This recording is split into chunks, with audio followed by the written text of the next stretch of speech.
welcome back. So let's go over some of the homework questions that I just handed back to you. Let's start with question 7. So this is the homework from the counting and combination second lecture. So that question, question number 7, goes like this. There's a round table.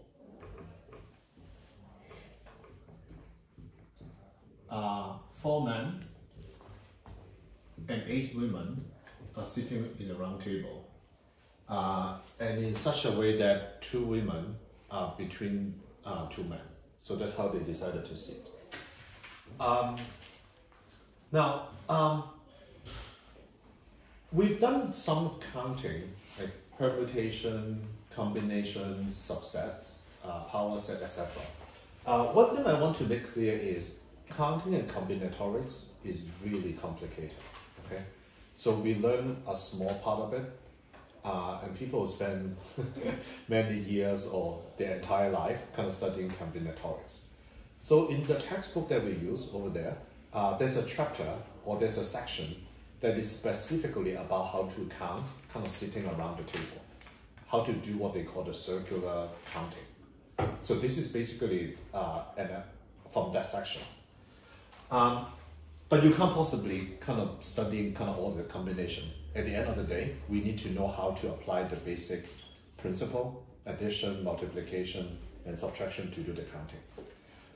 So this is the part that I think, let me maybe start with an illustrative question. So let's say there's a round table, and if there are 4 people, 1, 2, 3, 4, let's just call them. How many different ways are there to sit in the round table? At the round table for 4 people. If I just simplify the question.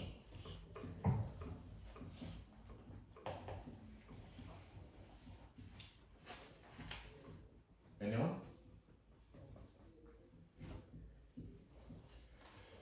So this is the trick of sitting round table.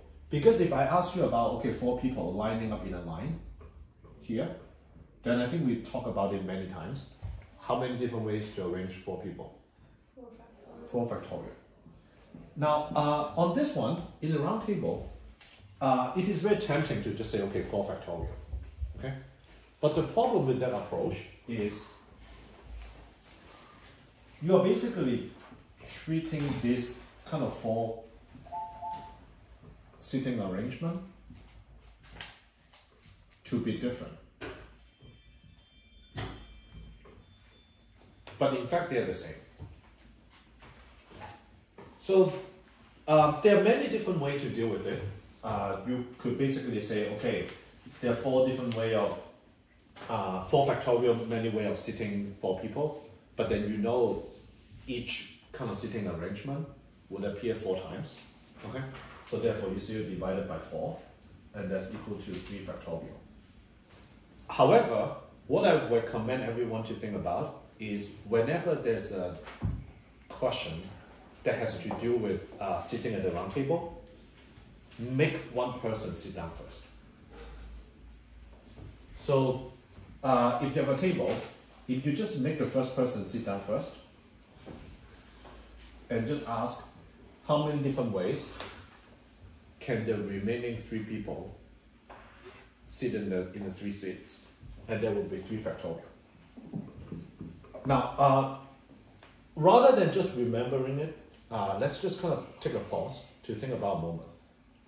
In the round table, the reason we say these 4 are the same is because the only thing that matters is who sit on the left and who sit on the right. So making a person sit down first would basically make the rest, all the other counting, the same as kind of what we've discussed before. Because when you think about this 1, 2, 3, 4, we call 4 factorial. Even though this is not round table, but you could think about why round table is difficult, is you are basically having this kind of invisible link in here. So that's why, like in a round table, it's pretty much this, but there's an invisible link from the first person to the last person. So make one person sit down first, and then the rest would be The rest will follow. Now going back to this question, there are 4 seats here, and if we ask the 4 people to sit down, the 4 men to sit down first, we also say we want to make the first person sit down first. And then there are 3 factorial many ways for the other 3 men to sit down. So then the rest is basically now there are 8 seats, 2 between each of the 2 gentlemen. And we have 8 ladies to sit at those 8 chairs. And how many ways are there to sit 8 people at 8 chairs? 8 factorial. 8 factorial. So the answer to that question is 3 factorial times 8 factorial.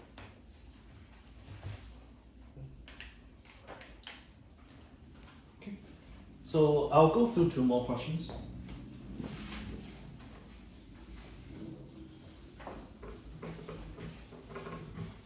So the other one I want to go through is the one about sitting again. So the question goes like this. There are 8 front row seats.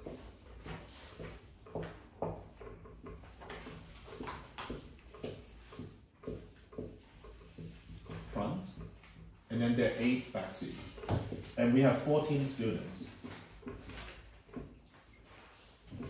What is the preference again? If 5 people have to sit, can someone read the question for me? 4 people have to sit in the front, 4 people have to sit in the back. And there are 5 more people. 5 more people? You can randomly sit in either the front or back. Thank you.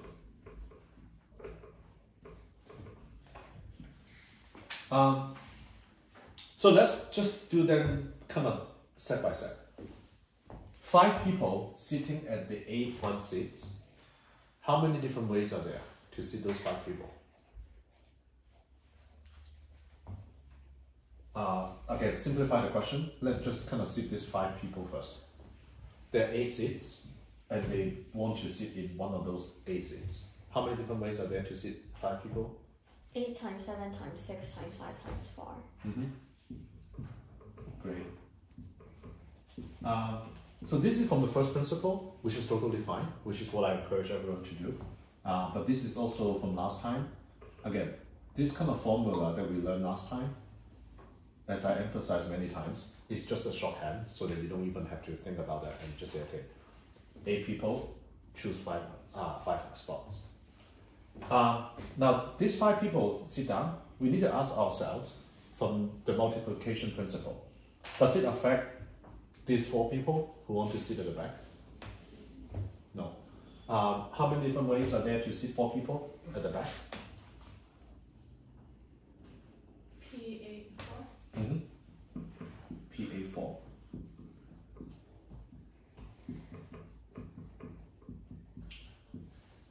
Can someone describe to me in plain English, after these 9 people sit down, how does the classroom look like?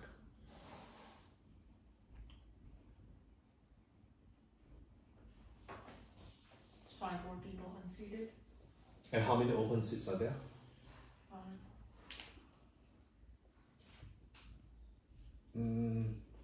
So 5 people sit at the front row, and how many remaining seats are there at the front row? 3. What about the back? 4. So there are a total of 7 remaining seats, and 5 people don't care about whether they sit at the front or the back. So in other words, you don't even have to make a distinction between front and back anymore, right? No matter where those 9 people who had a very strong opinion about where they sit, it doesn't matter. After these 2 group of people sit down, there are 7 remaining seats, and 5 people have to choose from those 5 seats, from those 7 seats. And Olivia, how many ways are there to sit the last 5 people?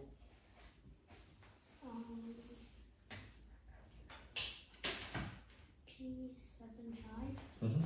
P75. Okay, using our formula, it will be this. So the answer to that question is basically the multiples of these 3 numbers.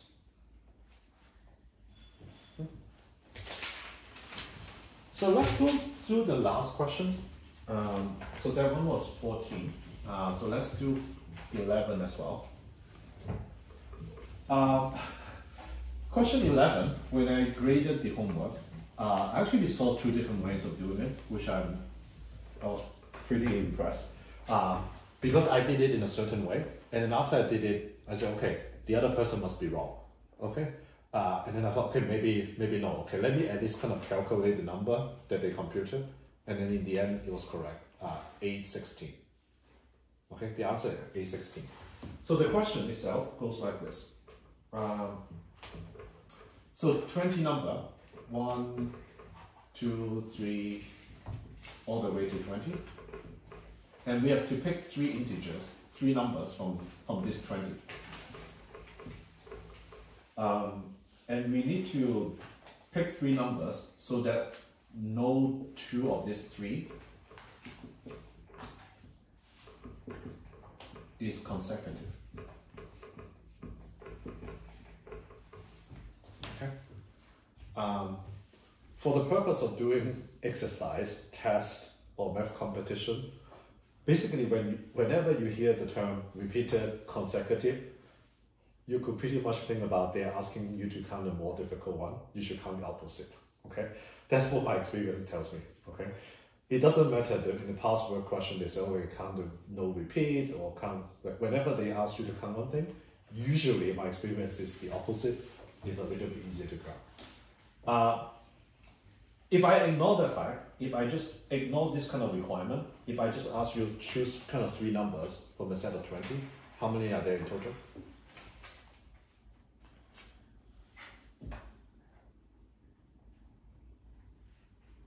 I want formula. I do not want the computation. 20 times 19 times 18. Mm-hmm. Now, this one would be the order matters as well. But in reality, when I say pick three numbers, the order that I pick those three numbers do not matter. So because of that, we will need to divide it by the way that you can choose the three numbers. 6. Mm-hmm. Which is basically C23. Okay. Now, forget about this for a moment. We counted the total. Okay. Now, we want to count. We want to subtract or count three numbers, at least two of them are consecutive. So before I talk about how to count this part, can I get a show of sign? If I can compute this, is everyone happy that I solved the question? Okay. Now, can someone give me 5 examples of three numbers, at least two of them are consecutive? 1, 2, 19, 3, 4, 18, 18, 19, 4. 18, 19, 4? Yeah. Okay. Rafi, can you give me a few more? 1, 2, 3, 1, 2, 4, 1, 2, 5. Okay, someone has done the homework last week. And Olivia, 2 more? 10, 11, 17, 8, 9, 12. Daisy? 3, 4, 6. One more? 5, 6, 8. Okay. If I ask you pick a field that are most similar, which one would you pick?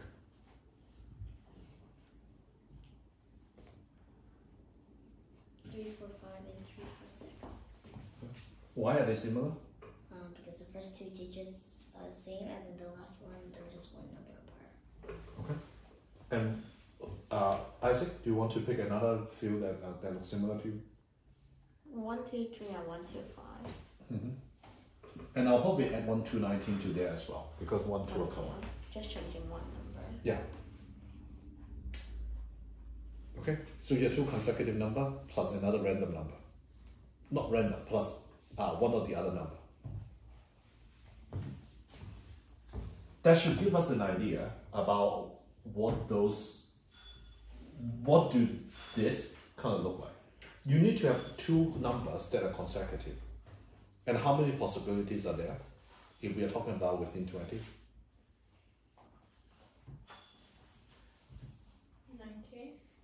19. Yeah. So you have 1, 2, you have 2, 3, you have 3, 4, and then all the way to 18, 19, and then 19 to 20. So this is basically your choices. You don't really have that many choices. So there are 19 choices. Now, however, you need to pick one more number to make it a set of 3. And how many choices are there if you have to pick a third number? After you pick this 2, after you pick 2, how many choices do you have?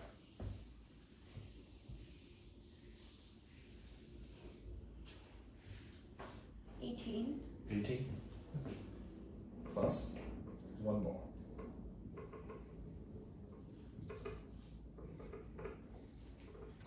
So this, subtract this, is basically the answer, or very close to the answer. Okay. I think the only problem is that you've counted all 3 consecutive a few times. Yeah. How many of these are there in total? Nothing. How many are there in total if I require all 3 consecutives? 17.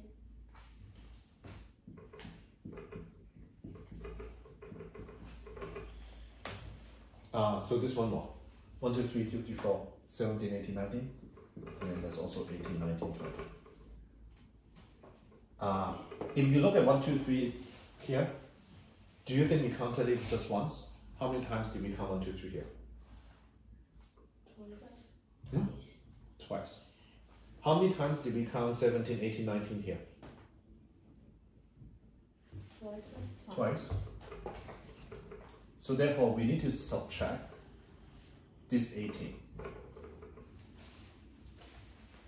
So you plug it here, in here, and that's your answer. So the answer is C23 minus 18 times 19 minus 18. There's a parenthesis here. So C23 minus 18 square, and I won't finish the math, but basically it's A16.